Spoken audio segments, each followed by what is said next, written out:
What's up guys, it's your favorite Kiwi coach. Give me 6 months of your time, I'll give you the best golf swing of your life.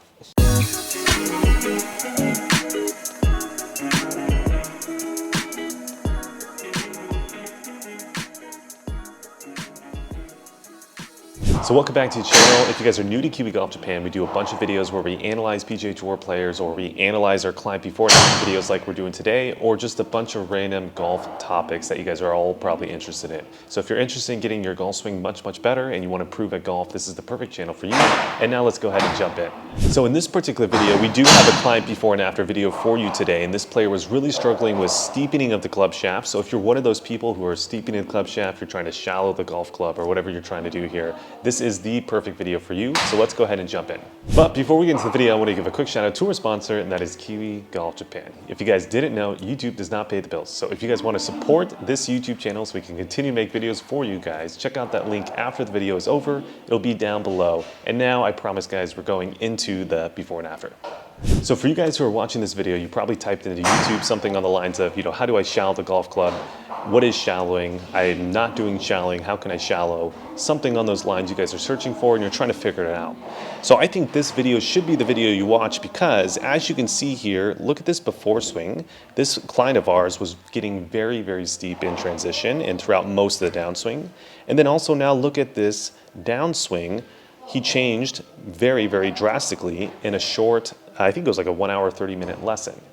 So obviously, by the results that we have gotten here, I'm pretty confident that we can help you as well online with shallowing the golf club or getting the club shaft in a flatter position. So that in mind, let's start getting into, what are the steps that I should take to get rid of this steep club shaft? First step to take is going to be what is actually causing me to steepen the club shaft. This is where a lot of you guys maybe go a little bit offline here. You start to think about, oh, maybe it's my knee moving this way, or maybe it's my shoulder moving this way, or my hips moving this way.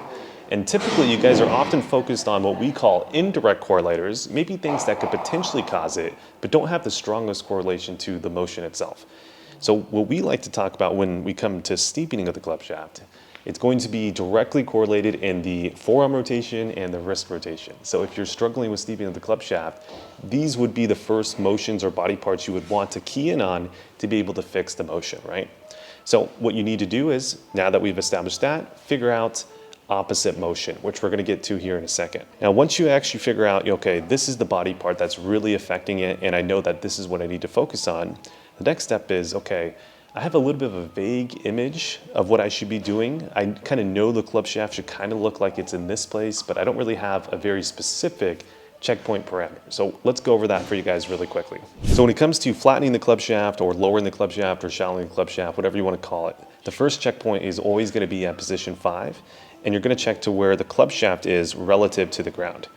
So this angle right here, you can see is right around 45 degrees, and typically with most irons, you're going to see anywhere from 35 to 40 degrees at this point in the golf swing. That would be the checkpoint parameter. So if you're outside of that, you're probably starting to get too far outside of the range, so that would be where you'd want to check.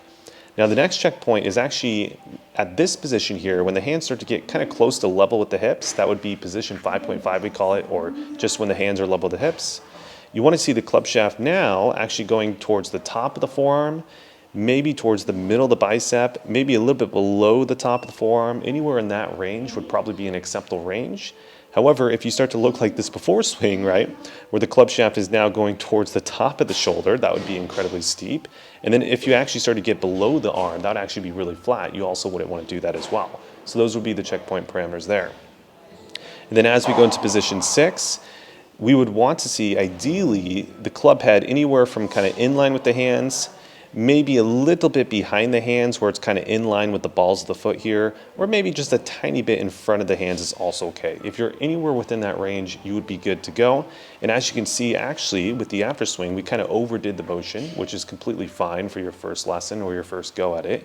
But if we were continuing to work, we would try to get that even better and better. But those are the checkpoints. All right, so now that you have a really clear image of exactly where you have to be, you know exactly what is the opposite motion to be able to fix what we're trying to fix, now we need to figure out, how much of that opposite motion should we do? When should we start that opposite motion? When should we reach the full amount of that opposite motion? And then also, how long should we hold it for? And that gets into the classic, what we call how much and when. So for us, the first thing to establish is, we understand that whatever we feel like we're doing might not actually be what really happens. I think all of us have been there before. We make this perfect swing, we film it though, and then we take a look at our golf swing. We're like, we felt like we swung like Tiger Woods. We look at the video, we're like, wow, that swing was ugly, right? So your feeling was nowhere close to the reality. And this comes exactly the same when you try to change your swing. So I might actually be feeling like I'm doing this in transition, but in reality, I'm actually still doing this a little bit. So that's feel versus real. So when we talk about how much, we're talking about like a feeling image of how much we're trying to do. And I always typically recommend always start with 100% of the opposite emotion of what you're currently doing. So if you're currently steepening, right, that would be the wrist moving this way. Well, if I went this way as much as I possibly could, that would be 100% how much in the opposite direction. And that's exactly what we recommended this client to do for his first few swings. Then once you've established the how much, the next thing is, okay, when should I start that new motion, right? Should I start it right away on the takeaway? Maybe should I wait till I get all the way up to the top and then start to do it? It's really important to establish when you start, because if you start too early or start too late, you actually might not get the results that you want. So starting point is really important. And then from there, the middle one is going to be called peak point, which just means if you're trying to get all the way to that opposite, 100% amount, when do you actually reach that full amount? Do you reach it maybe somewhere right at the top of the swing? Do you reach it maybe right around position 5 like we showed you before? When do you reach the full amount that you're trying to do is also very important, because if you start to get the peak point, which is what we call it, in the wrong places, you might get too flat too early, or maybe you get too flat too late, and you don't get into the correct checkpoint parameters within that P5, P5.5 range that we were talking earlier. So that's really important. And then last but not least, how long do you hold that image for, right? So if I'm trying to do this much, how long do I hold that for? Do I hold it all the way into the golf ball? Do I maybe just get there in transition, and then from here I start to go the opposite direction? That's kind of the last little frontier you got to think about. How long are you actually holding for?